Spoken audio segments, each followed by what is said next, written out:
Welcome to Beauties and Beasties, the independent pest podcast for the UK.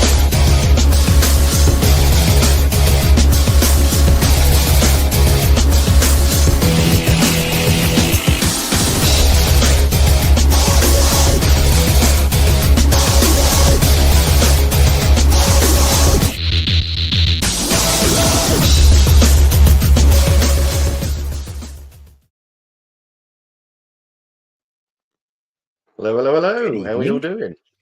I'm okay, thank you. And you? I'm doing very well. I have There he had is. a cheeky, cheeky week off. So hang on, let's just add the jolly come lately to the stage. Ladies and gentlemen, welcome to the I'll show. be there. Sure. I'll be there. 1 minute past. God, he's like the naughty school kid, isn't he? Naughty schoolboy. Look at him. Yeah. I'm just trying to get caught up. I've got Matthew's pals stopping the night, so they're all sitting downstairs having something to eat. So it's like, right, okay, yeah. Did you get detention at school much? All the time. All the time, yeah. I don't think that's a surprise, is it? Did you ever get the cane? I got punched in the face off a bloke called Mr. Phillips. Although that's quite interesting because he must have felt like the worst bloke in the world, like the worst bloke in the world. He was stood in a corridor, quite a wide corridor, talking to a student, one on one side of the corridor, one on the other, and I just walked straight through them. And he thought it was rude, and as I walked through them, he just fucking punched us. And I just knew I would win. There was a public phone box about 3 meters away from them. So I walked up, I put my 10 pence in, I rang my driving instructor and said, listen, I know you're not here because your mum's died. I'm really sorry to hear that. You know, just thoughts and prayers for you. And I could see him thinking, oh, fuck. Put it down when I walked past. He went to say something, don't bother. Don't bother. Don't speak to us. Don't speak to us. And just walked off, and he never tried to apologize again, but I could see him. I thought, yeah, you prick. Like, you absolute prick. Interestingly, though, I tell you, Go on. did I ever tell you that I went back to do it on other news? Like, what the fuck? Yeah, no, did I ever tell you that I went back to that school to do a massive drain job on it? Oh, yeah. No. Yeah, but interestingly, it made us never want to go back to that school ever again because it was an all-boys Catholic school, St Cuthbert's High School in Benwell. And when I was there, it was very much like, be nice, be kind, look after one another, you know, blah, blah, blah. And it was sort of drilled into you over and over again. Like, all right, no bother. And everything, just saw my camera out there, everything that they said when I went back, I was standing there thinking, you don't realise that the teachers are very much and the staff are very much do as we say, not as we do.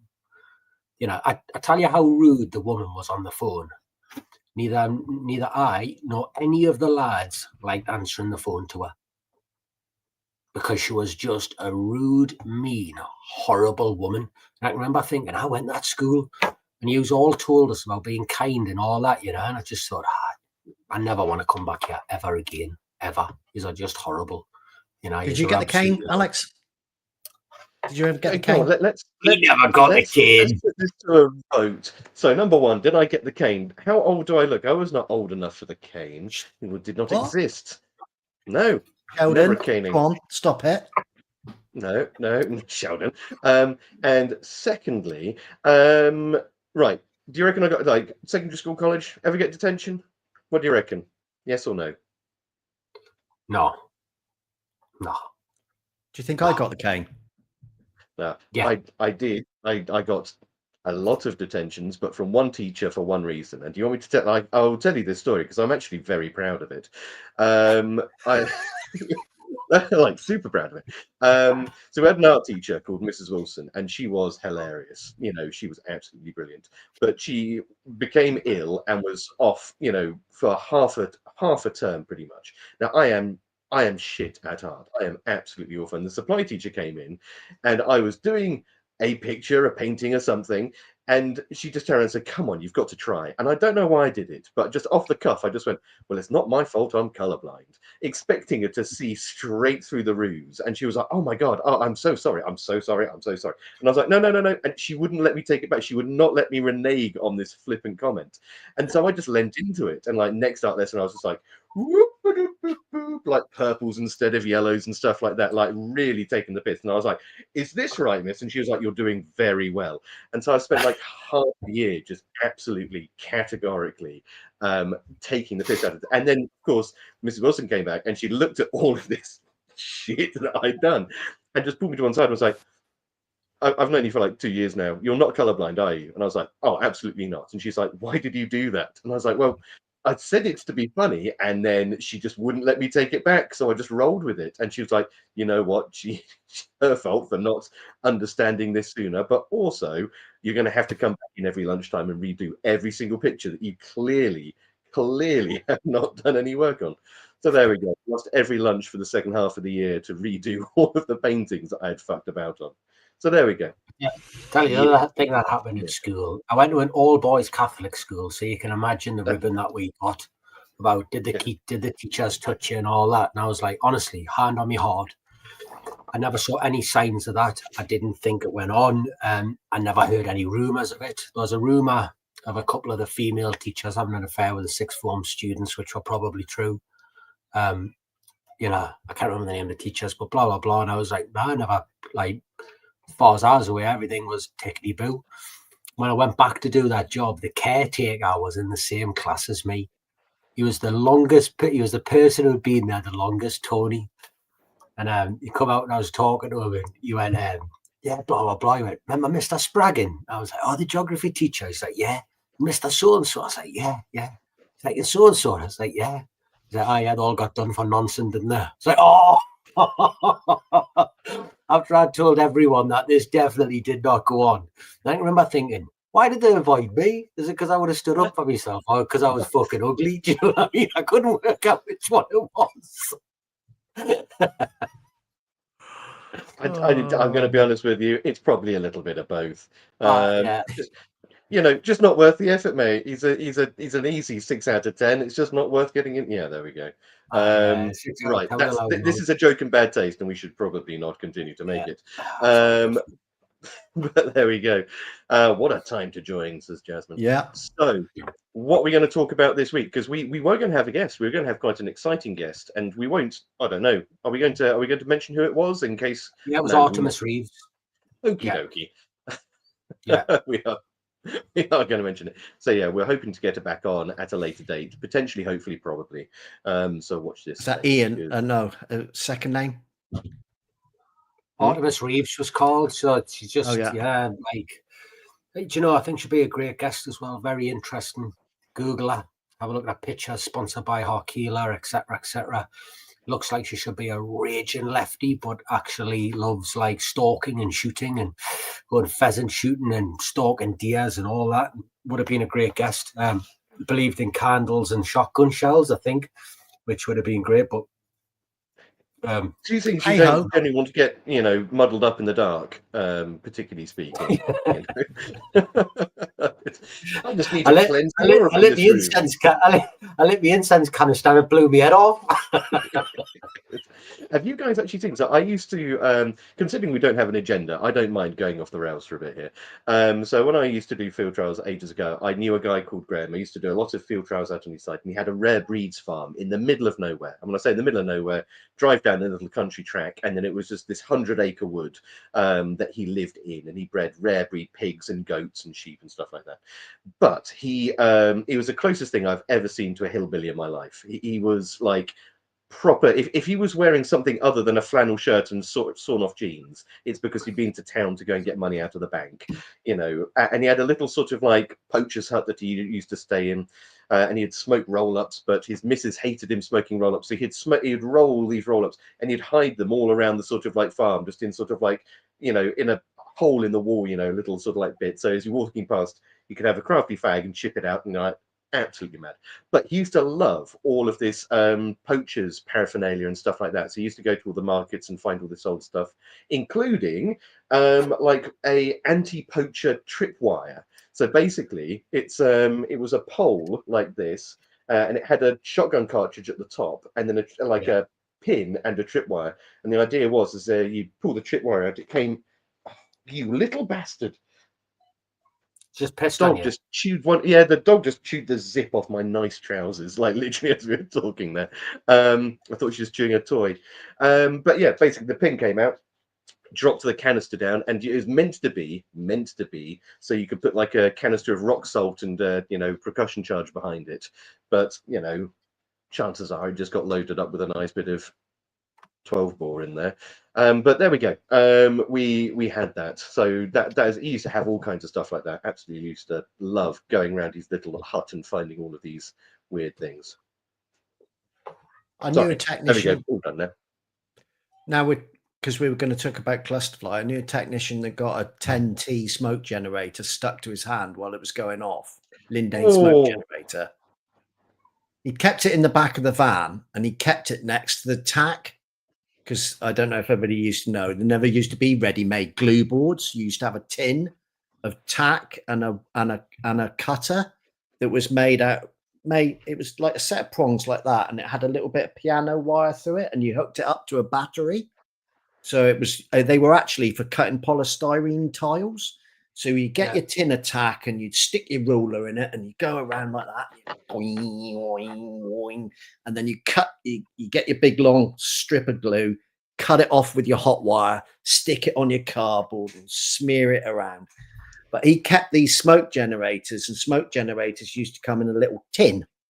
They were metal, and he kept some next to the tack tin.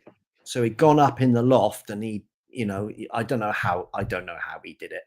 He put it down, he lit it, like that.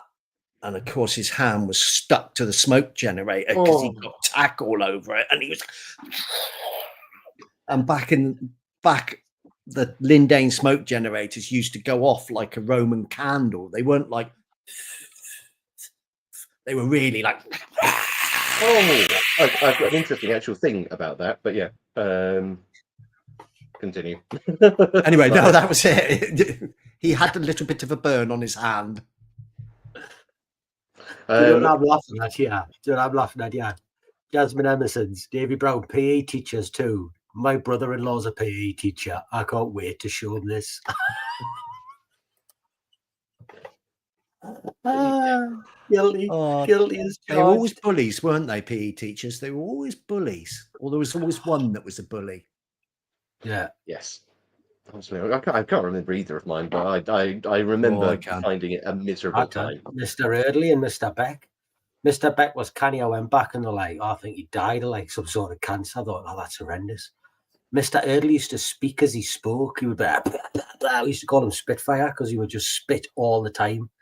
I can remember him being stood in front of our classroom, I shit you not, shouting at us. And his exact like bollocking to the class was, every time I open my mouth, some fool speaks.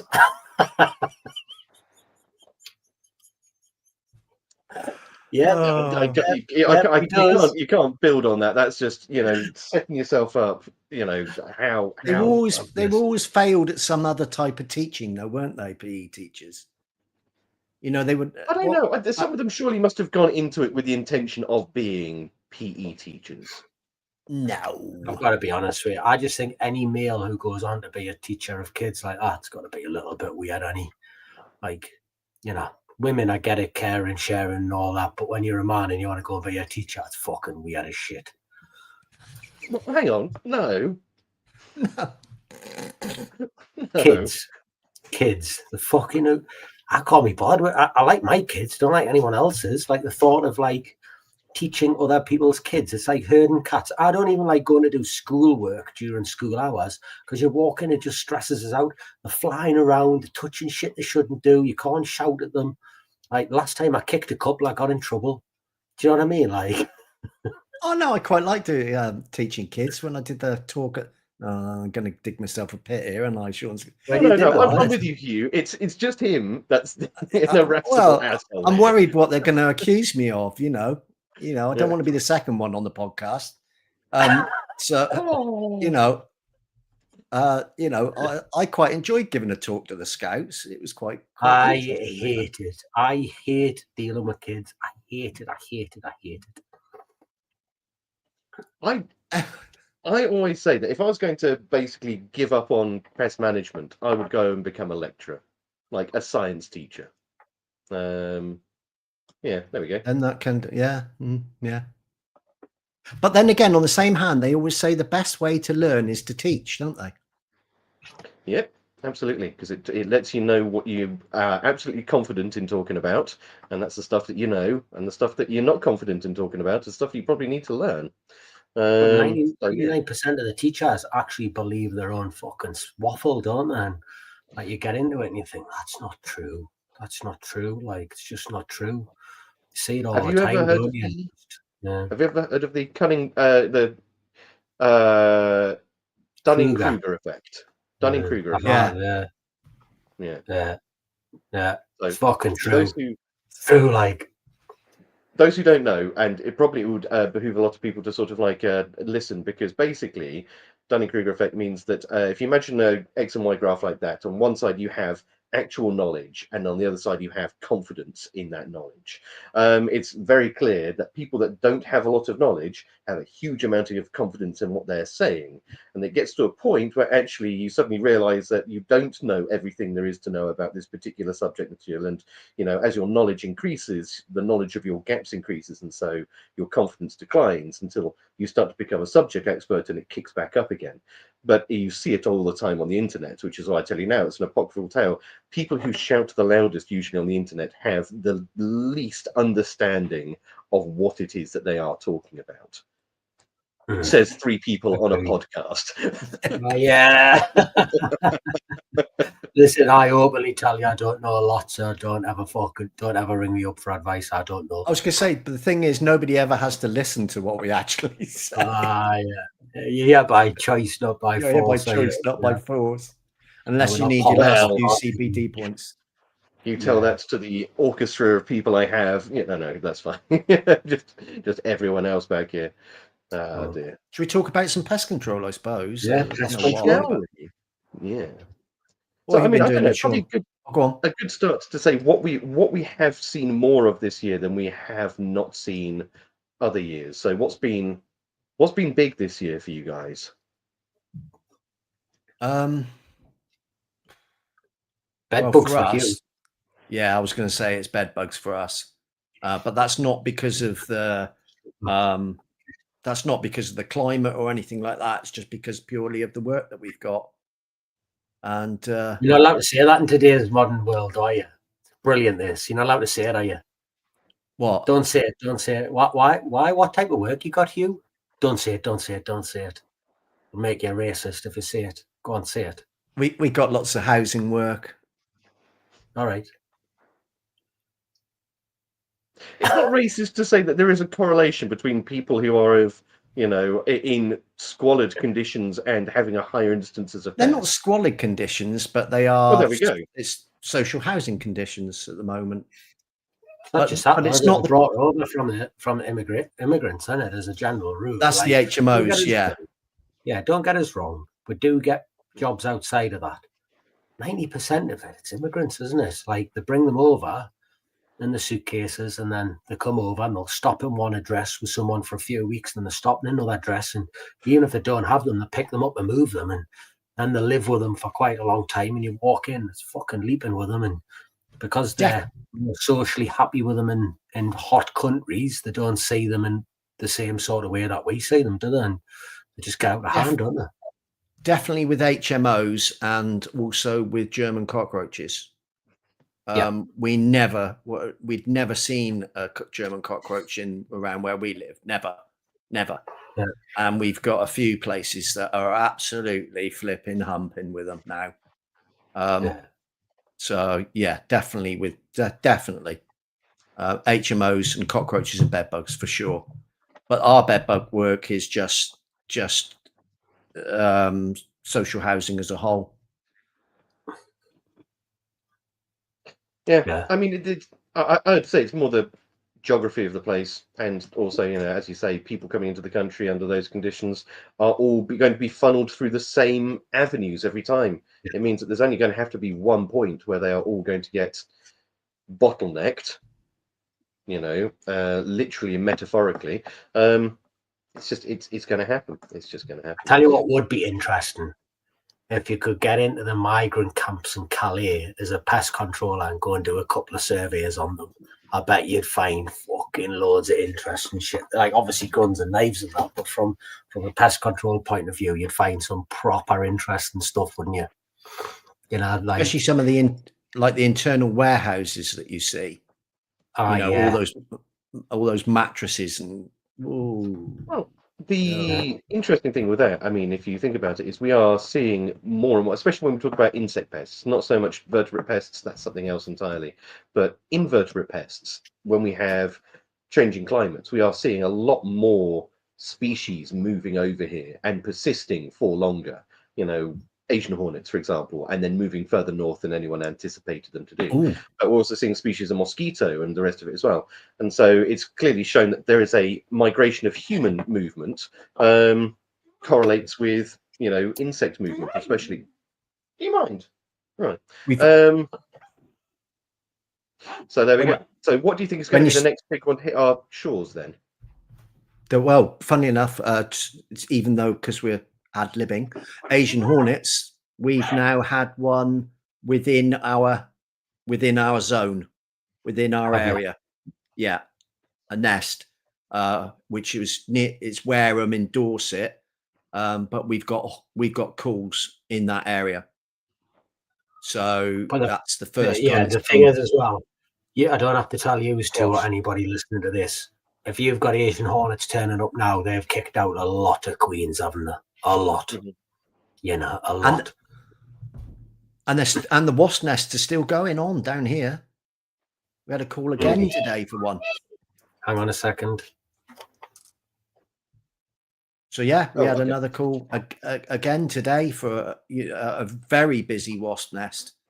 So what species? So probably, I'm sure it probably wasn't top of your mind, but what species of wasp was it? Do you want to know the truth? Because wasp nests at this time of year can be pretty problematical, can't they? Where you got queens dropping down through the roof, and you got you can't see the nest because you can't see where they're coming in at. We didn't do it. We turned it away. We generally speaking, we start turning nests away end of October, really. That's it. We're done. We do them. We still do them. I just tell them straight. When they're on the phone, I'll say, "Are you getting them in the house?" Because if someone rings you at this time of year, 99 times out of 100, they'll go, "Yeah, we've got a few in the house." Like, yeah. Are they particularly big? Oh yeah, they are rather big, actually. Normal wasp, weren't they? Yeah. Did you notice any before now? Oh yeah, we saw them coming in and out from we asked on Facebook, and they said if we leave them alone, they'll just go their own accord at the end of the winter. So we've left them alone, and now they're in the beds.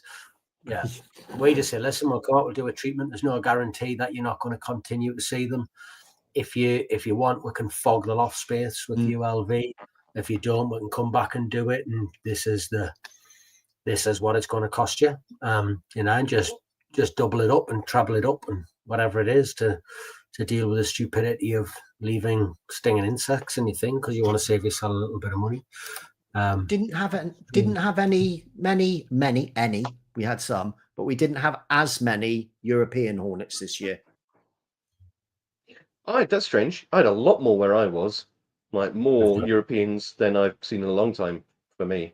No. I've never had a European hornet's nest, ever. It's because they've got better sense than to go that far north. No, because they're scared of what you're saying. Scared of, aren't they? They're like, down south, they're like, we'll just come and beat these lads up. But up here, they're like, they know better, don't they? They can't read the road signs. It says, way A. And they're like, what? Way? No, I want to know the way. So Have you noticed any difference in pests? I don't think we have really, if I'm honest with you. Same shit, innit? Yeah. Yeah, much the same. It's more. I think the difference this year has been the options that we have available to us seem to have been hit quite hard. If you're listening to this, don't be a prick and jump on it and start whinging about it. It's done. Loss of Ficam, loss of Fipronil.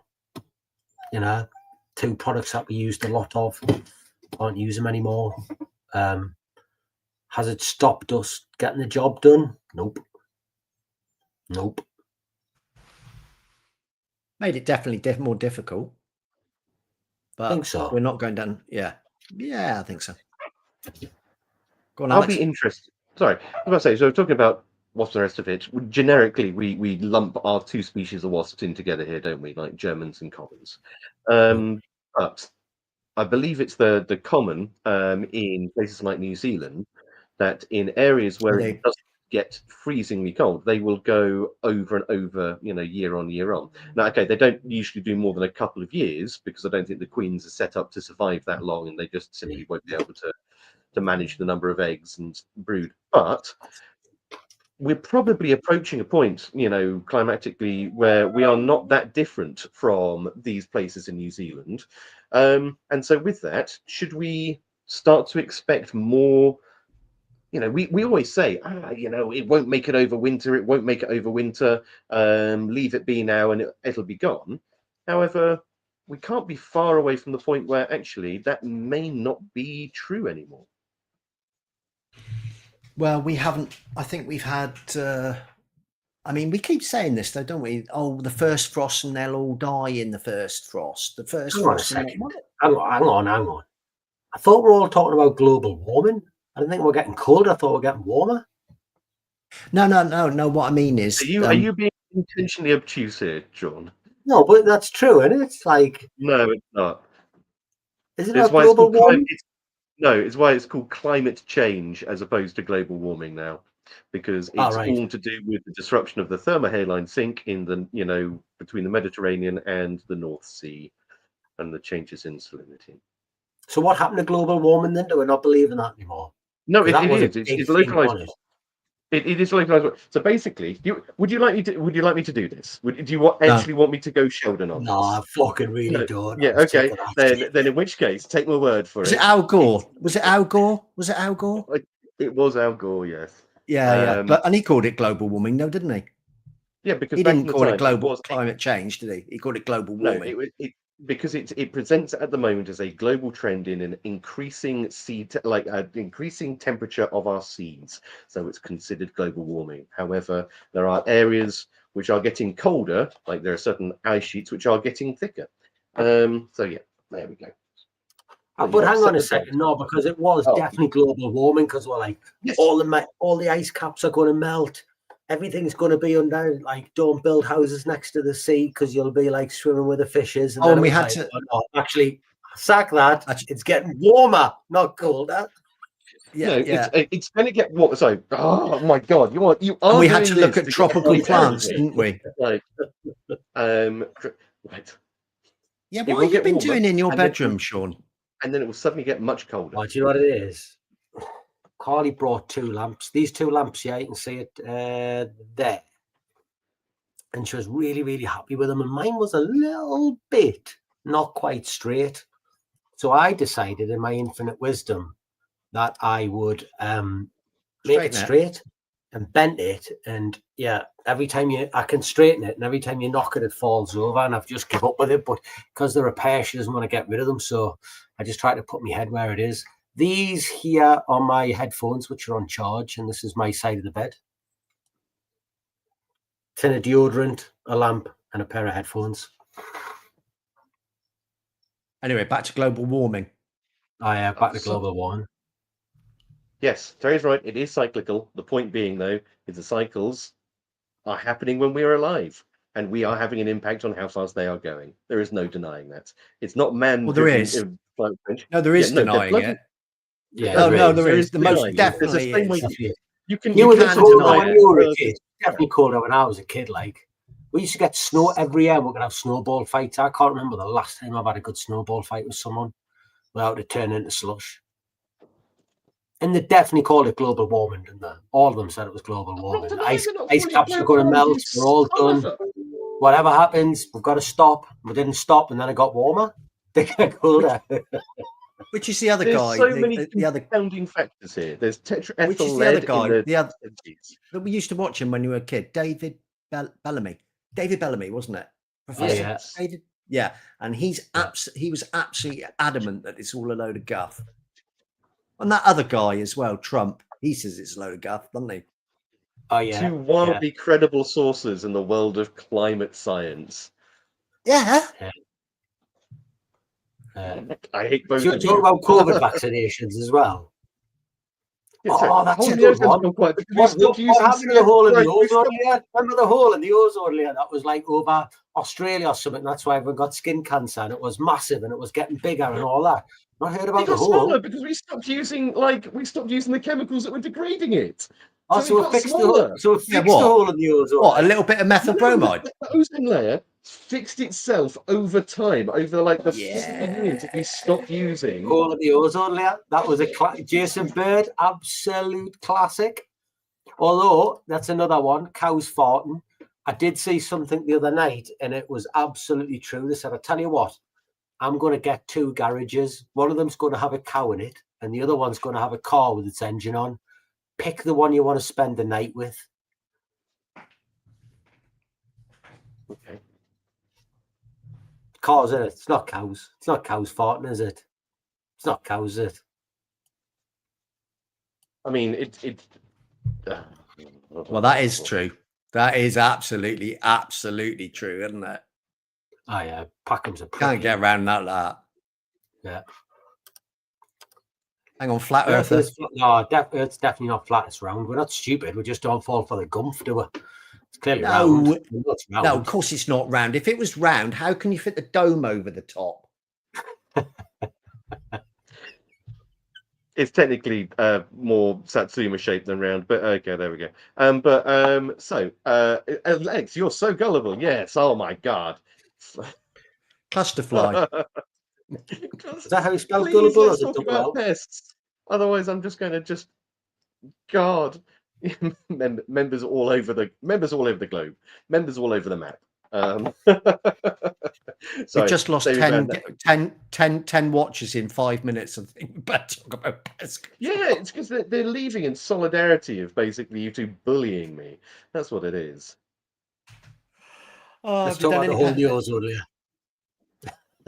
Have you done any clusterfly yet? Yeah, we've got a couple. We've got a couple of jobs with cluster flies now, which are like 2 and 3 treatments a year every year. You know, do they need it? Probably not. Rich people who don't want to fly in the house. Is the flies there? Yes, absolutely.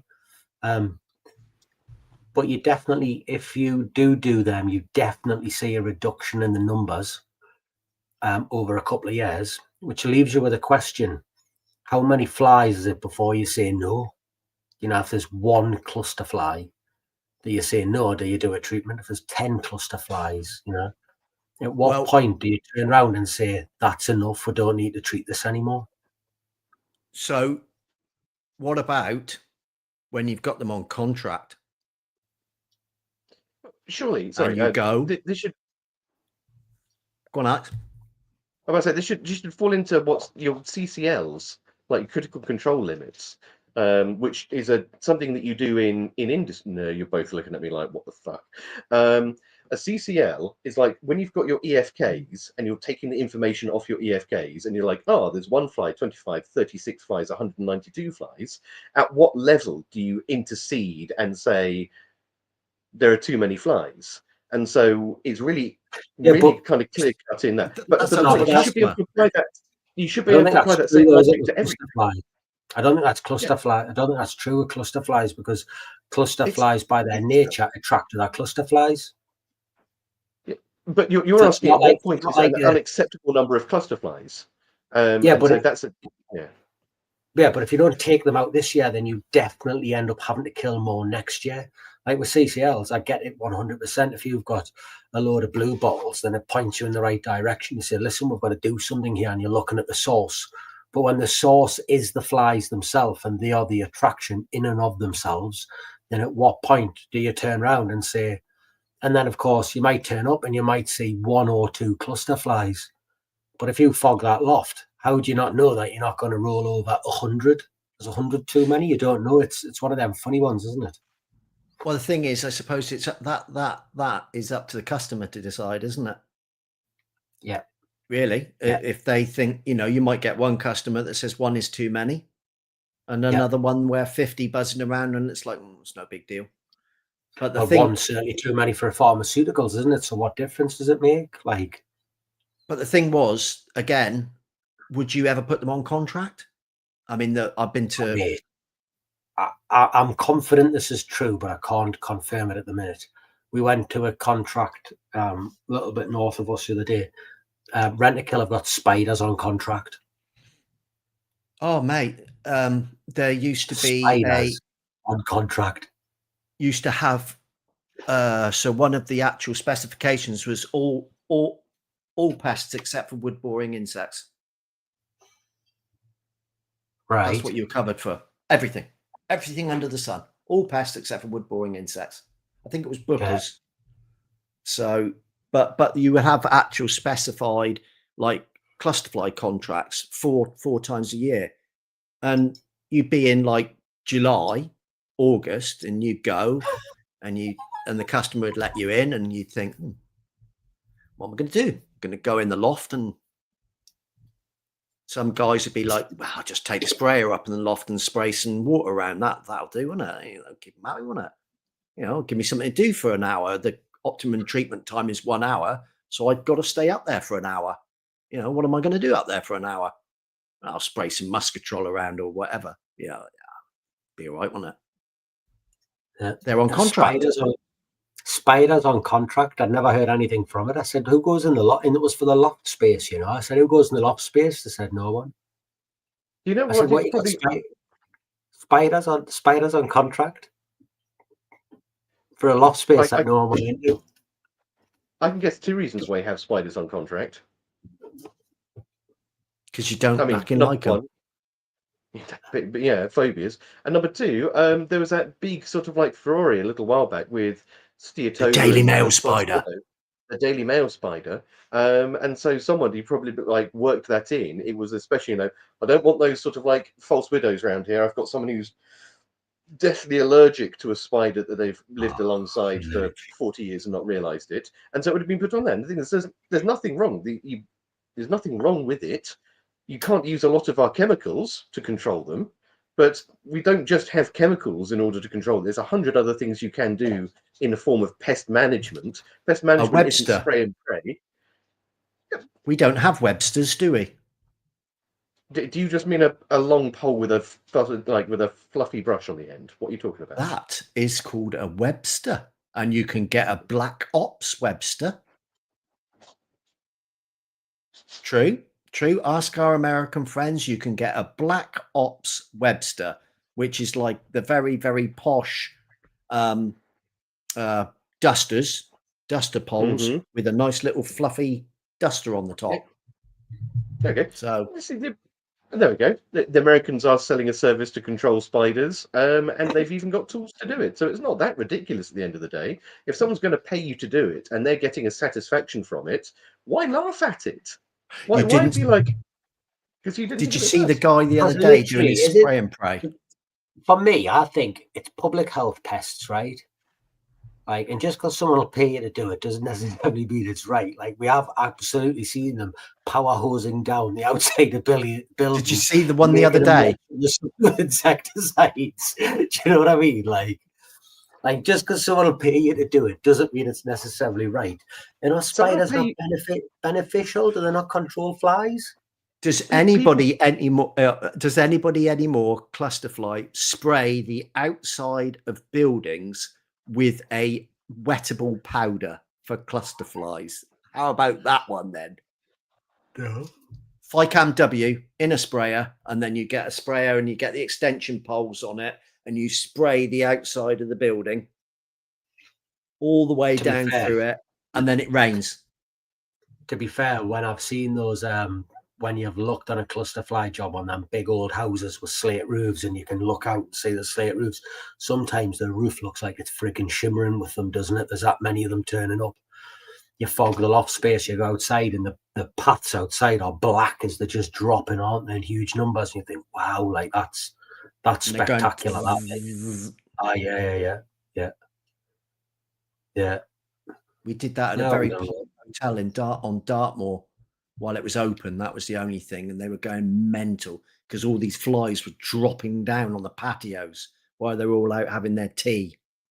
Yeah, that wasn't a good look. It's fun, isn't it? It is. Herb stab, yeah. But I don't know. I'm going to go back to the point that there's more than one way to skin a cat, and yeah, it is public health pests at the end of the day. But if you were doing that very narrow definition of public health pest, you'd only deal with vector-borne insects, wouldn't you? Or insects that could vector diseases, and that would reduce the number of pests that we dealt with significantly. You wouldn't deal with any more rabbits and like squirrels, would you, or moles, unless you were being really pedantic about disease vectoring, or cockroaches. Have you found that it's gone quiet, Sean? Do you think that's a change in the season, or do you think that's a change in the budget? It's dead, but to be fair, we are having a massive change around in what we do and what we're looking at, and yeah. Davey. I mean, we shouldn't have done, because we are not part of. We're not included in the wave yet, so we should. Well, we as pest managers shouldn't see the change coming in. Yeah, we are. Not yet. Is the second wave in already? No, but we are classed in the first wave, although it's not specifically named under mold. We are a category 1 under the HRS scheme law. So it started to kick in. We've had a few category 1 calls. Okay, about to say there's a different definition, because my definition I got off the press site is basically it's pest infestations blanketed is under phase 2, which is 2026. Well, it's a significant risk to health, isn't it? Under category 1. I'm about to say that's a different argument there. It's not a pest infestation; it's a significant risk to health. Rats are a category 1 pest, and always have been. Like rats within the living areas of your house always have been. This is like AWAB's law thing they're talking about it, but a lot of this was already in place, wasn't it? You know, it's just under the I've got it here. HSRS, isn't it? How things. Yeah. So yes, Davey, we've already started noticing some. Yeah.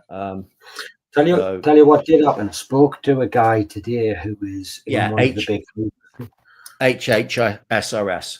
Yeah. I spoke to someone today in one of the big housing associations, and he said to me that he saw the pictures and all that from that AWABs, and he said, yes, they did things wrong.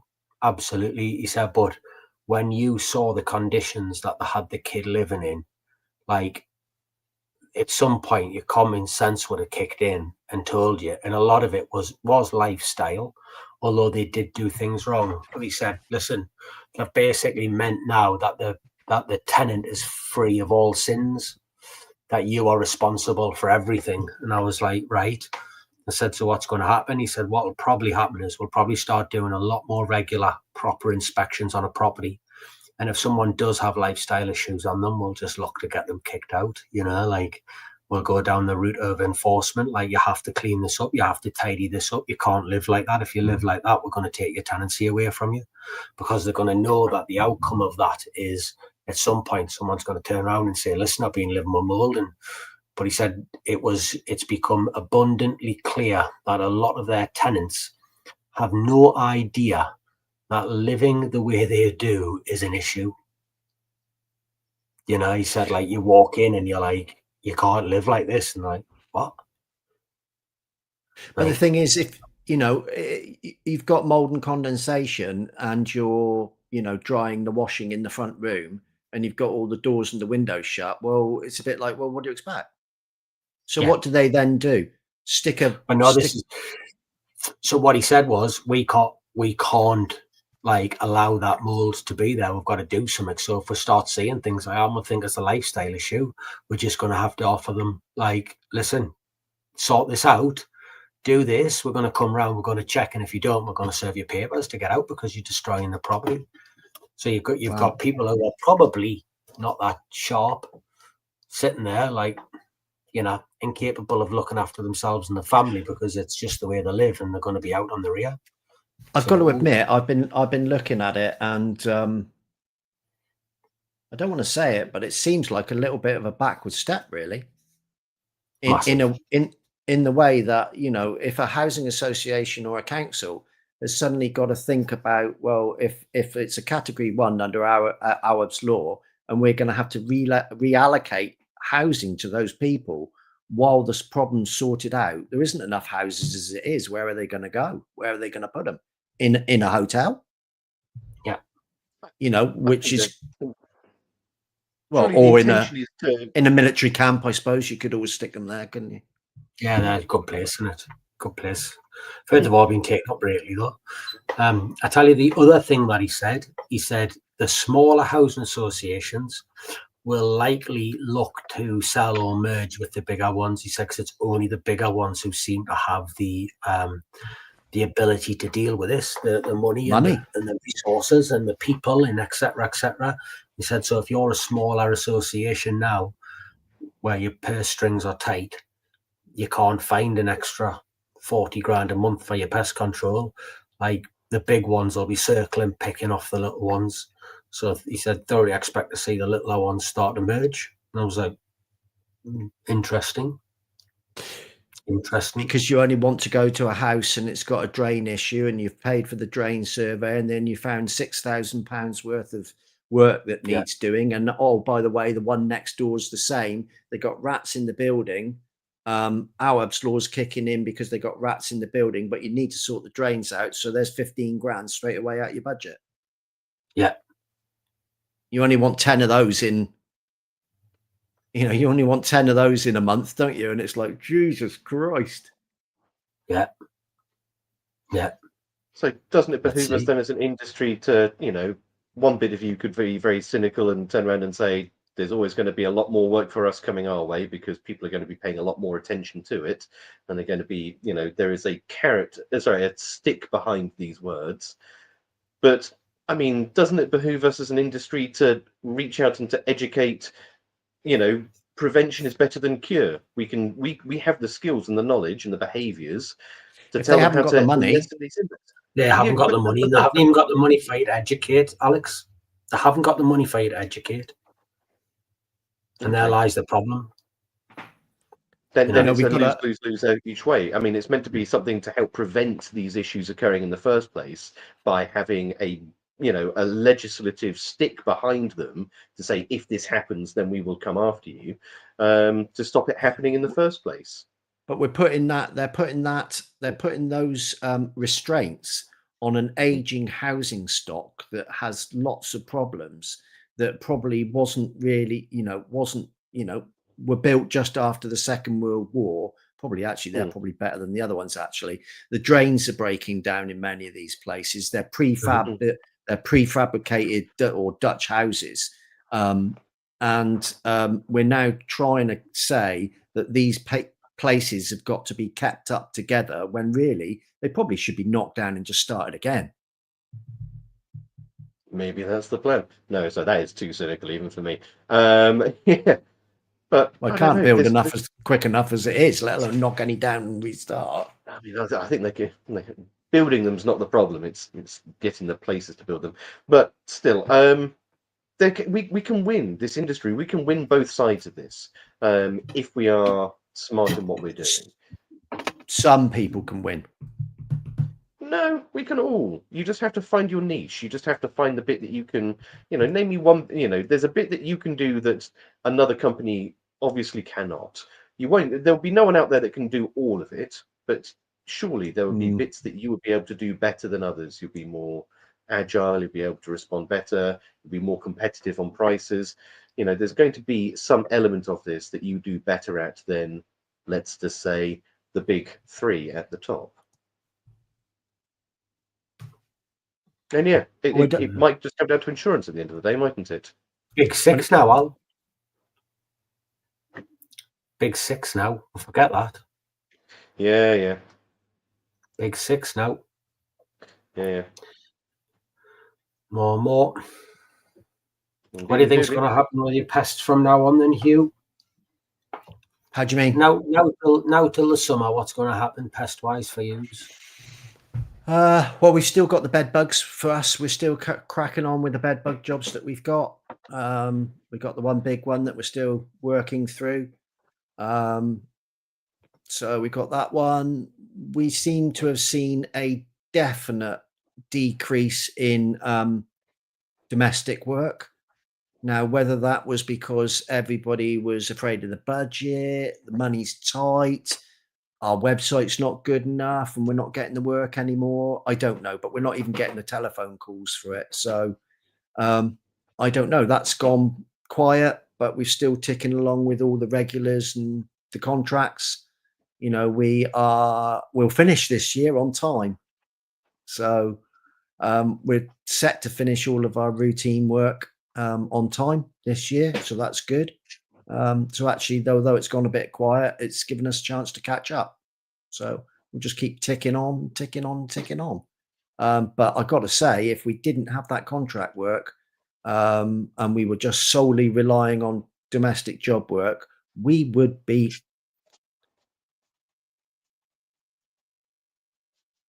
So, yeah. Squirrels. Go on. Well, I say the domestic work, is it lighter because people don't have the money to spend on it? Is it lighter because there's more competition in the market? Is it lighter because there's just not the pests there yet? I genuinely don't know. I can't say that it can't be necessarily exactly the competition, because we're not even getting the calls to ask. It can't be the price, because we're not even getting the calls in the first place. So I genuinely don't know. I don't know. This year the squirrels were quite a lot busier. I've got to admit, squirrels sort of went a bit crazy for a while. We bought another 10 WCS traps, so that they went mental for a while. We do like a nice WCS trap, so yeah. Yeah, they're not cheap, are they? Either. Well, I haven't got the balls to set. Sorry, well, I don't really go out and set traps anymore. I haven't got the balls to set a dock trap, so we got some docks, but I tell you what, docks are. I promise you, docks are the safest trap in the world to set if they're in a box properly. They are the most dangerous traps in the world to set if they are not in the box properly. In that plastic thing. In the box. No. The first one I showed Ross how to set it, and when that plastic thing with the on it, when I lifted it up and it cracked in half and nearly took my hand off with it, it was like, no, not going to touch it again. No. Yeah. Oh, here's an interesting one for you. New Zealand have added feral cats to their list of animals to be taken out due to the work that the dock trapinator has done, explaining what was happening, why it was happening, and why they needed to be controlled. But of course, we only have the Dock 150, which is licensed in this country, I think, isn't it? Whereas they have the 200 and the 250. And if you've ever seen the 250, like you'd have to be careful with your man trap. Child. Oh yeah, fucking hell, yeah. You check the Perdix dock box. Perdix do Rupert Fergus, yeah. Perdix do their own version, don't they? And if anyone hasn't seen the Perdix trap, it's very interesting because the baffle is in the center of the kill plate. so I'm sure everyone's aware. With a dock trap, you have to have baffles no more than 10 millimeters from the kill plate, etc., etc. And that's not to it's to slow the animal down, you know, so that it slows down. It literally puts its head in the right place so that it kills it every time. Yeah, what they've done with the Perdix trap is they've turned the baffle into the trigger, so it's sitting in the middle of the plate.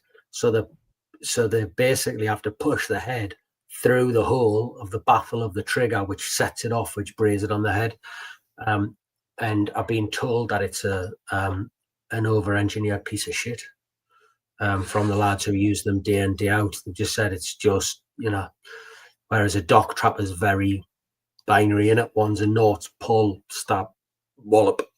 Yeah, but yeah, the Perdix trap came out a lot later because there's three, isn't there, that came out for this job. There's the Tully trap, the dock trap, and the Perdix trap.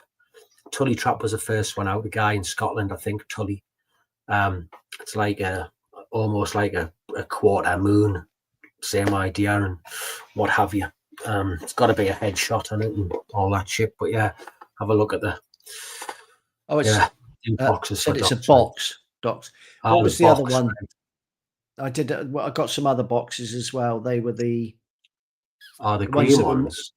No, yeah, no, yeah, no, they're not green. They're grey and they stink. Yeah, fucking things. Things eat them though, don't they? The stink of fish oil. Oh, mate, they're a bitch to set anything in that. It's really difficult, that one. I must be a bit of a pussy, but it's really difficult. Funny. So we don't use them. So we use tube traps anyway. What else has been going on then? We're just killing pigeons for fun, aren't we?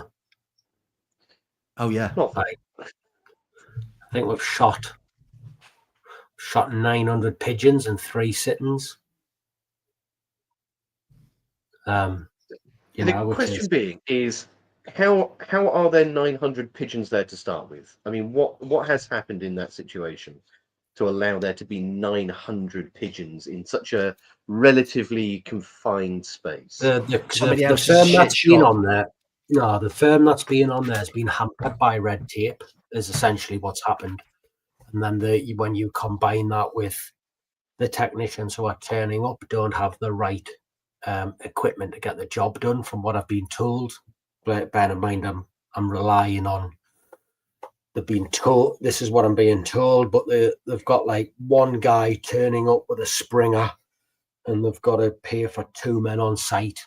When they've got to have one person shooting and one person watching and all this, and a lot of it could be designed out. You know, you just shut your doors and sit tight, and you know the right kit having. But if you're going to buy 3 decent guns with 3 decent scopes that work in low light and blah blah blah, you're looking at putting the best part of $6,000 away, aren't you? And if you're going to give them to technicians who don't give a shit, then we're going to trash them, and all of a sudden the money in that job. So that's what's happened. I'm pretty confident of it. And then I think, if I'm totally honest with you, I don't think they've shot the numbers that they've said. I really don't. I think they've just been filling in the sheet to say they've been shooting a few, because I know that if we were under the same conditions that they were in terms of their risk assessment, that we would have shot less than they would have with the right kit, with the right lads. So I don't believe they've been shooting them, and then they've just ended up with the birds outbreeding the numbers that were being shot. So it's just escalated, and then all of a sudden you're looking at a position where you've got 900 pigeons sitting in a site, not getting anything done to them, and everything's went horribly wrong. And then we've been asked to come in and clean them up. 3 shoots, we've done 900 pigeons, and I think if we really went at it, I think there's at least another 800 there that we could take off, but I don't think we're going to get the chance to take 800 off. I think they're going to see the numbers come down, and when they get to this, the CCLs, for want of a better word, they're going to turn around and say, oh, well, that's it. I think we'll get through the audit and that'll be okay. But obviously, I've had to stress to them, if you let these numbers get back up again, we're not allowed to shoot them. Like, the general license tells you that you're not allowed to do that. You know, you've got to bring in other factors to try and stop these numbers getting to where they are. And the audit standards for this particular job are exactly right. It says it is easier to control a problem than it is to try and bring problem numbers down. And it's true. It's absolutely true. So, if you want to have a conversation with your there is a weird thing when it comes to population dynamics under stress. So, if you do a little bit of damage to a population, rat, or otherwise, that population will go into not a breeding frenzy, but the population will start to sort of like overbreed. And so if you have like 100 rats, 100 birds, 100 anythings, and you reduce the number by 30, 40%, and then stop and leave it there, it will bounce, and it will bounce back up so quickly that actually it will bounce back higher than the original number, because the animals that are there, they will breed. There's less competition for females or males, the rest of it, and the numbers just shoot straight up again. Conversely, if you take it down to about 70%, which is a fairly visual drop in numbers, it will recover, especially with animals like rats, which have a 35-day turnover. You're looking at only a couple of months to 4 months before those numbers are back to 100%. With birds, it's going to be a bit different, but still, anything sub 70% is not going to have the effects. 90%, you have sort of like a couple of months after that, as opposed to a month or 2 months. You have a couple more months than that. So realistically speaking, what you're talking about there is a number around 50%, if not less. Actually, realistically speaking, next year, because there's more food, because there's not as much food competition, there's not as much nesting competition, there's not as much breeding competition, those numbers could theoretically shoot back up, because more of the young will survive, more of the young will sort of like move on to take the place of the adults. They grow faster, quicker, better, stronger, Daft Punk, and there we go. So there's a real onus in. Where do we find that? Where do I find that research? It's population recovery and stabilization. Basically, it's that I've talked about 2 different studies there. I've talked about not isostatic rebound, but a similar word to that. And the other one is just, I wouldn't know where to find it. It's something that I've observed in field trials from having incomplete field trials, but there'll be a paper on it somewhere. The 70 to 90% control one. Called what? No, isostatic rebound is when you take pressure off something and it bounces up higher than it was before. That's not the right word. It's just the word that's stuck in my head. I couldn't remember what the figures were, but I remember reading that somewhere, that when you're doing pigeon trapping and pigeon work, you had to bring the population down, and I can't remember how much it was to give a decent effect for so long. And I couldn't find it. The data is out there. I mean, because this will all be, this is the crossover that we have between pest management and, environmental conservation, because that, they're the guys out there doing actual numbers on this, and they'll be looking at the population dynamics and recovery aspects of that. They're just looking at it from the other way, trying to bring the numbers back up in a sensible way as opposed to anything else.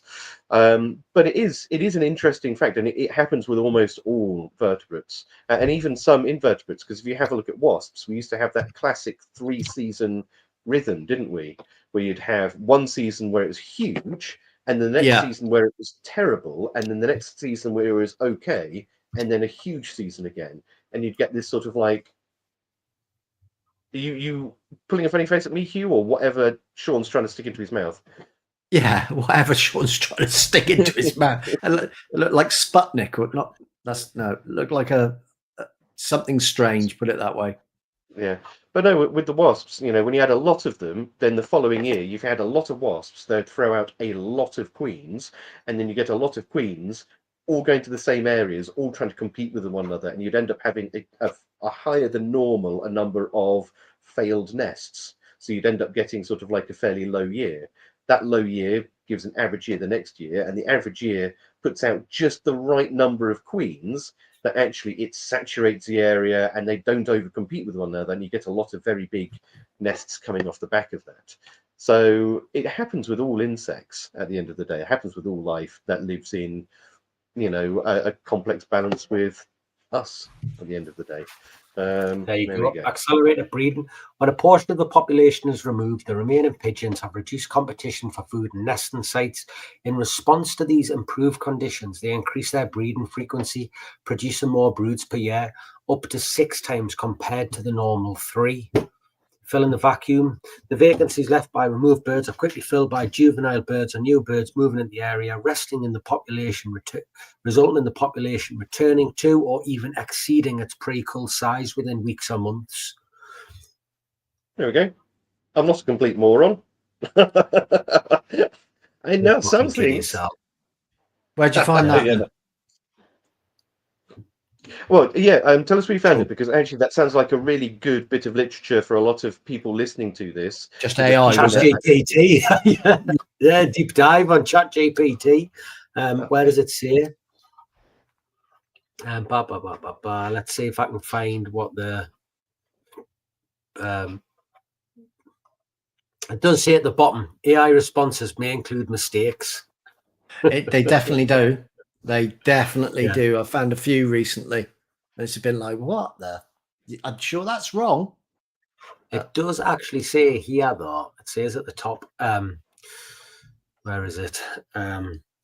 Reducing pigeon populations can paradoxically lead to faster rise in numbers if only a few are removed, as their breeding is limited by food availability. The remaining pigeons are more likely to breed when food is plentiful. It said something about it being seen. I can't remember, but yeah, interesting. Very, very interesting. Cool. I'll write that in the report, actually. This is it. This is, we talk about sort of like reports. We talk about being more professional in what we do. It took what the three numpties here. Literally, I'm looking at the clock, 7.5 minutes to have a quick discussion about this and pull this together. Now you can put that in your report, and just think how much more professional your report's going to look now when you can actually, you're not just saying, oh, we need to shoot them because it's well known. I know, in our circles. No, you can actually back this up with a little bit of literature now. And we do have a lot of literature for all of these little bits and bobs. Why don't we do this? I mean, literally, why don't we do this more often? Why don't we sort of like talk about the technicalities of what we do rather than just refer to it as some kind of bushcraft and wizardry? Because we kind of do that. Yeah. It's certainly it helps when you're writing reports and things. So it starts. Money is in your paperwork, not in your hard work, guys. Yeah. Never a true word said. Starts to hopefully separate yourselves out from the bait chuckers and the box kickers. I'll tell you now, the firm that's got us in to shoot these pigeons, they are paying us to shoot the pigeons, but they are actually probably more likely to be paying us for the paperwork, because when the audit comes through, we've looked at the audit standards and we're trying to write our paperwork in such a way to answer the auditor's questions before they're asked. But you can time scales in for things to be done and noting the drop in the pigeon numbers and and then talking about integrated management and the next steps and So we're trying to put the auditor in a position where he goes, yep, that's under control. You can definitely tell. You can always know that the shit report that you write will be the one that somebody looks at. Guaranteed it. The one, when you're writing your reports and you're going around and you're thinking, just write a quick report there, and you just write, no pest found. You can guarantee that's the one that the accountant will be given, and he'll be like, oh, don't need them then, do we? Oh, here's an interesting one for you. This will fucking proper trigger you. You'll hit the roof over this one. No. Speaking to another firm this week, and they're a big player. I wasn't speaking to a firm, I was speaking to people involved with a firm, and they work for them, if that makes sense. And they've looked at all of the modern smart systems on the market and tested all of them and found not one of them to be satisfactory for what it said it did or what was needed of it. Because one of it the big, didn't encompass everything together. well, they said they went to one site where they were looking at it. The firm that was on was another national player, etc., etc. And sold all these smart traps and blah blah blah. And they looked at all the data, and the data was like, yeah, this box is here. You don't need to check it. Nothing's went wrong with it. And they said this was common as well. They're opening them up, and the mice were living in them, adjusted in the boxes. And the box said it was absolutely fine. You know, and he said that was. He said it was just like it wasn't a one-off either. You know, boxes that weren't registering on the gateways and problems with this and problems with that. Then I heard another one today, and I don't know if this is true or not, but that one of the real big ones from the manufacturers who manufacture and distribute their own stuff and put it in and blah blah blah doesn't work. So they've got the technicians, supposed to be smart technology, but they've got the technicians going up, looking at the figures on the box and then ringing in, writing the figures down on a scrap bit of paper, ringing into the calls to the thingy, reporting them, and then they're getting that's how the data's being added. But of course, if they miss a visit, which isn't uncommon, they should be getting weekly updates all of a sudden of like on 2-3 weeks, and there's no update, and then all the data's skewed and and they're paying hundreds of quids for this top of the range box that's all singing, all dancing, but just doesn't speak to the central nervous system. You know, and this is where shit gets made up. Yeah. So yeah, he said honestly, he said I could show you the pictures of the mice living in the boxes that said that it didn't need to be checked because it'd been no activity. There's one for you. We charge per hour, mate. So yeah. I don't think you can charge per bird, because even if you charge per bird, it just wouldn't work, because you could, I don't know, say you go down one night and the conditions aren't right and you shoot a handful, it's not worth going, it's cost you. If you charge per hour, then we sort of do that. We tell them what they're going to get. We'll say, listen, you're going to get 3 4-hour shoots or 3 8-hour shoots with 3 men or whatever it is, and we're going to charge you so much, and then we just work it out per hour. And listen, we put our quote in, which was high, and he come back to us and said they nearly fell over when they seen your quote. And he said it was just so easy to bat off. He said I looked at them and went, listen, look, you're paying 4 hours, 2 men, however long, and you've shot this many birds. They're going to be on site a lot longer, but actually if you do the hours on it, they're cheaper per hour, and they're producing birds at like a third of the price. But we made a lot more money than they did in that short space of time, and give them a solution. You know, we don't have the overheads they do, so we probably made a bit more profit than they did. And you know, could we charge more? Probably, but definitely. But we have a very strict pricing structure that we stick to, because I think if you don't and you start doing this, you know, putting your finger in the air and thinking could have got a bit more for that, then you leave yourself wide open to at some point being rapidly caught out on that. You know, I charge you how much? You only charge me so much, or blah blah blah, and you know. So we just have a set pricing structure. We know what we charge per hour. That's what we charge. It's not always the same price per hour. You know, shitty jobs, more specialist jobs, we charge more per hour than we do for, you know, killing a wasp nest.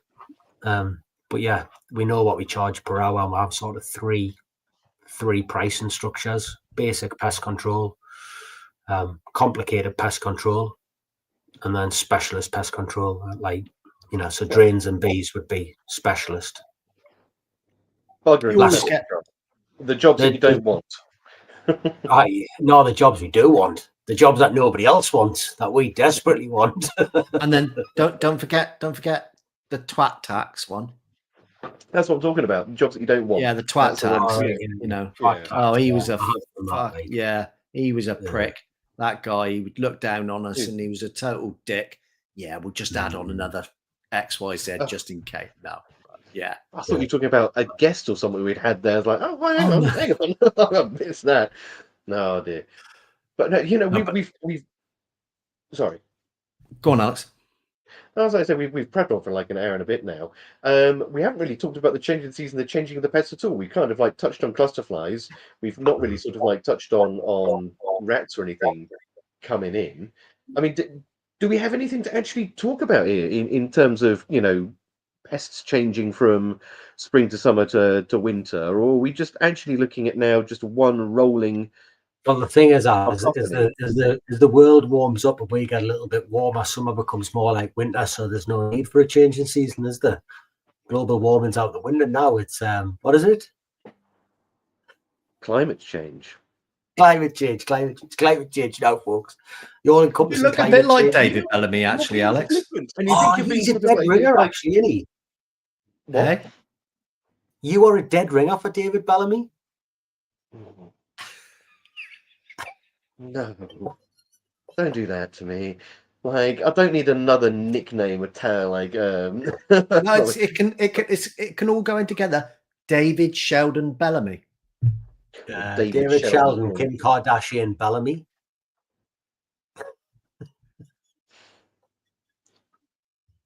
You think you're being funny, but actually, Jason's laughing. Listen, all it takes is one person to join in, and that's enough to absolutely egg me on. And Jason laughed. So Somebody actually said that they nearly wet themselves when they heard you call Kim Kardashian.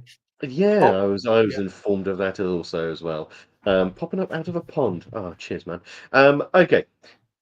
You know, you're not wrong. The climates are changing. We are getting sort of like smoother transitions between climates, no, between seasons. Yeah, I would expect to see some pests really capitalizing in on this. Certainly rats.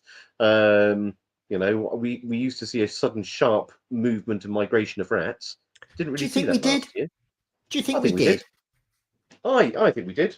I thought when we started to have frosts, certainly around the farms, you would have September, October, November. You would when it got wetter and then it got colder immediately afterwards. You'd see movement. They're coming moving in. They're moving in. coming in. They're moving in. They're coming down the hedge line. At Yeah, us. yeah, yeah. it is. I personally don't think that they come in on the cold. I think they come in on the wet. Yeah, that's what I'm saying. It's the cold and the deal wet. with the cold and frost. You give them wet, horrible, sloppy fields, and they head for them farms like it's going out of fashion, don't they? You know, which is weird because you think that they're like living in them dirty, sweaty, horrible places, but not when it's in a hedge dike backside, do they? No, I definitely think it's a combination of the two. The wet's not good for them. The cold makes life a lot harder for them. It pushes their calorific requirements through the roof to keep warm, and a lot of them are riddled with parasites anyway, and they're struggling. So they're going to want to find any port in a storm at that point. And plus, just groundwater. You know, if all the groundwater is frozen solid, they're going to move towards buildings because it's a guaranteed source where a lot of the water around buildings is wet, especially livestock yards. They're coming in for that. Either which way. What's going to be your big mainstays over winter then, guys? You know, what are you going to focus in on? What's going to be your strategy for keeping the troops engaged? Sean? We've put out a load of. So one of the things that I've decided to do is sort of knock Google on the head a bit and look more organically at how we get work, which, if I'm totally honest with you, is me eating a lot of humble pie and realizing that we've probably let work slip through our fingers that we shouldn't have, you know. So we've changed and we've got a quote system written within Pest software now. And the more information we put into it, the easier it is to formulate a quote. And I've been really on top of putting them quotes out. And as a result, unsurprisingly, to anybody who runs a business, we're getting a lot more of them back in. Do you know what I mean? Like, I put 2 bird netting jobs in the other day. I think they're about 5 and 6 grand plus the VAT, the pair of them. Didn't think we're getting them. Speaking to the lady today, well at with them. Yet they want them done. They're just sorting out a budget for them. So that's them 2 to drop in. We went to a farm job the other day, which looked like was going to be a shitty little poultry shed on its own. Turned into being like a 20 grand job if we get it. Probably won't, but you know, there's that. And we've just been looking at really pushing what we do, you know, like really trying to tighten up. Because I'm sure every business is responsible for it, doesn't really capitalize on every opportunity that they have. And because that's my job, I guess I need to book my ideas up and get on with it. So we are trying our hardest to do that. And I try to write a quote every single day, like a proper quote every single day. And because I'm focused in like that, all of a sudden you start looking for it, you start going to it, picked up a contract today, and I might only be a little contract, but it's another 500, 600, 700 quid in your pocket every year. Little job here, a little job there, and we're just picking them up and picking them up, and we're trying to get off the drug of Google. It's like crack cocaine for your business, in it. The more you use it, the more you need it, the bigger your habit gets. The bigger your habit gets, the more you have to put into it. And I get you can grow a business off the back of it, but at some point, when you actually sit down and crunch your numbers on it, you realize that it's got to bring in an awful lot of work to pay for itself. You know, so we're trying to go a bit more organically. Sorry, I'll go. I was about to say, do you remember when we had Andy on from Coast to Coast? Hi, Andy, if you're listening. Yeah. And he said that he did do that. He did a big transition from reactive, like domestic work, to focusing exclusively on contract work. And then not only that, but he set a strategy aside where they physically went out and they looked for the businesses. They went round to the local businesses in the local area, and they looked at them all, and they said, which ones of these do we want to work with? And they ended up cherry picking their own clients. They actually went and pursued them themselves, which is such a novel concept, because we're so used to basically getting a phone call through and saying, hey, do you sort of like, do you do pest control? We need someone to do pest control. Can you come and quote for us? And this was a completely different setup, which was going to a business and saying, are you happy with the service you're being provided? Would you like to have a look at what we can do? And actually actively going out there and looking for the businesses that they knew were going to be good clients from the offset. Yeah. And that's a really interesting thought. I There's think an the thing is interesting with, one. Sorry, go on, you. I was going to say the thing with the contract side is, and we've been looking at it a lot more as well, is that you've got to get those quotes in a lot quicker. And what you've also got to do is make it a lot easier for them to sign up to it. You know, so you put your proposal in, you put whatever way you want them to sign up to the contract. If it's a proposal form, so that they don't have to go to the scanner and scan something, sign it, send it back, first invoice. So what we've started doing is putting the proposal in, a contract acceptance that they can sign, and a pro forma invoice at the same time. If you want to go ahead with this, there's your invoice, there's your contract, there's the proposal, sign it, pay it, we'll be there. Yeah. And that's the thing. That's going back to the Uberification of pest control, isn't it? And making it an easy track, really. Oh, I love that Uberification principle. And for anyone who's listened to this that has not heard us talk about this before, just a really quick overview of it is, if you were Dr. Poppy Wild. Tried to get her on, actually. Oh, try again. But basically, yeah, I will. Yeah, if you were to sort of like get off a train in a station where you've never been before, you know that there'll be local taxi companies, but you also know that there'll be Uber. You know the local taxi companies will probably be cheaper, they'll be more reliable, and there'll be people who are knowledgeable, and it's a smaller firm and local businesses. But you will still choose Uber because you know that Uber, it's on your phone, it's one app, it works anywhere. You know where you're going, you know how much it costs beforehand. There's no extra fees, there's no surprises, there's no panic involved with it. There's no worry that you're going to have the long route round. So it's simple, it's effective, and you will almost always pay more for those two things, for the transparency and the simplicity of it, than you will do having to find or fight your way through which of these uncertainties are, do I want to bet on? So it's a really, really good principle. And it just goes to show why Uber has done so phenomenally well. And we can learn a lot from that. We can learn a lot from that. Yeah, Adele's made a good point here. Rats everywhere, blah, blah, blah. chuck in a bit of bird flu just for excitement. It's something we've never touched on in the podcast. And I think a guest on bird flu would be really interesting because I bet you if you started asking pest controllers who's been affected by it, the numbers will be incredibly high because everyone who is flying birds of prey will have been affected by it. So might be something for BPCM, PTA to do some sort of guidance on for us in terms of working with flying birds, in terms of specifically in terms of bird flu, when you can, when you can't, where you can, where you can't, factors to take into account, etc., etc. Lost birds being recovered, how long you've got to give them before you can put them back into work and all that sort of jazz. And that'll change on your areas because I don't know what the actual ins and outs are.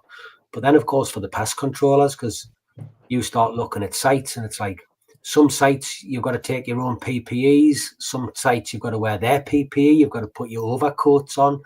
There's depending on what the standards are. Sometimes it's 72 hours between farms if you've been to a farm. Other times it's like 24 hours, etc., etc. And it's something that causes a bit of headache, and you have to be able to price in for it as well, because you can very quickly end up in a position where you are organising your day and running around and, we can't get there. We're not allowed on that farm for another 3 days, so we're going to go, but then you've got to send someone out hours and all that sort of jazz and BPCA, bird flu guidance. I'll have a read of that. We've had another international guest there from Toronto. Cabaluna, yeah. Perfect. Yeah. Excellent. I've done a little bit on bird flu already. It's really interesting. I mean, for those who are not on the epidemiology of it in human beings, but in rodents, it's shown that rodents can vector it if they move to the same puddles that birds have been, contaminated birds have been drinking and defecating in. And then if rodents move to those same puddles, they will mechanically vector it, and often it's mice will move outside to find sources of water or, just have a bit of an explore, move to these puddles and then move back through the walls into these broiler units or into these bird units, carrying it on their fur. And that's it. No amount of human biosecurity at that point is going to stop that process from happening. So it's, especially in these bird units, it's of paramount importance. The instances of it happening have been very low, but it's theoretically possible, and so it's just one more reason why we need to have a presence during these times, because a lot of these units will cut people out. They'll say, no, that's it, we are going into full lockdown now, you can't come onto the site. But of course the mice get bad, they move around, and they end up vectoring the disease much more effectively than a human being would. Don't they get bad on those broiler sites when they get bad? The mice get absolutely, we've got a few, and they're absolutely, they can get out of control stupidly. I think that's a whole nother podcast there, but it's I find those sites fascinating because they're closed systems a lot of the time. It all comes in through a hole in the wall. How do you work on it? That's an interesting one. Foxes, Canis, just what that or Vulpes, sorry, that is that's a bit close to home, isn't it? Because what happens if that's I believe that parrots don't actually show signs of avian influenza, although they do get it contracted. They don't actually show signs and symptoms, I believe. What, parrots? Parrots, yeah. Okay.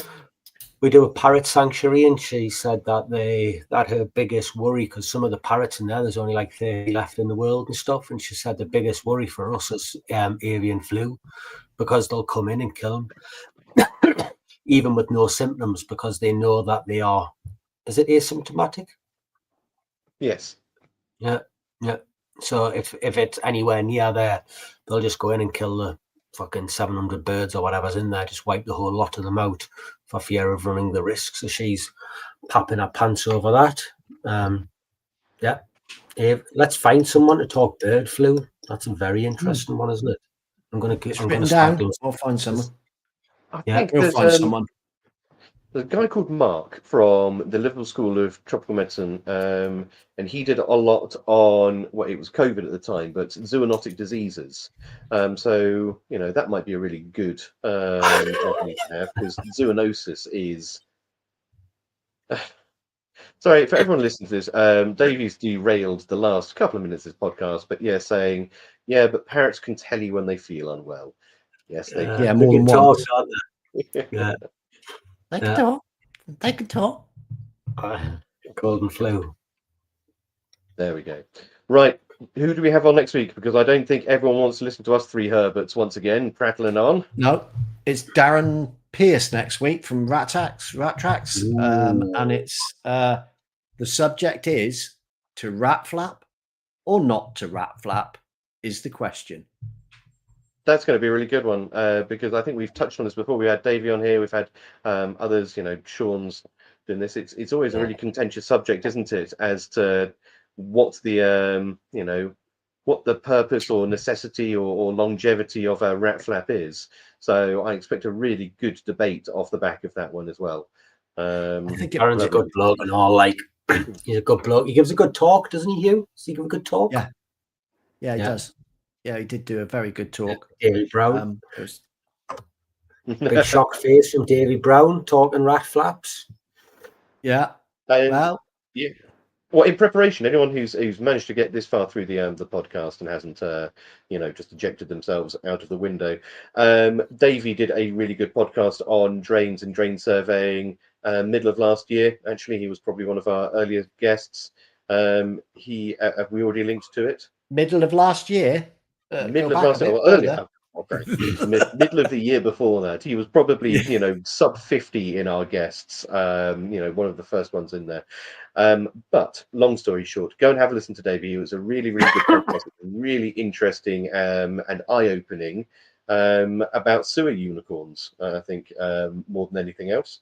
So, with that, and chocolate hobnobs. And chocolate hobnobs, yes, indeed. So, with that, I think that's us done for the evening, isn't it? That is. We've blithered enough. All right, mate. Well, take care, everybody. later. Bye soon, boys. Bless. Bye. Bye.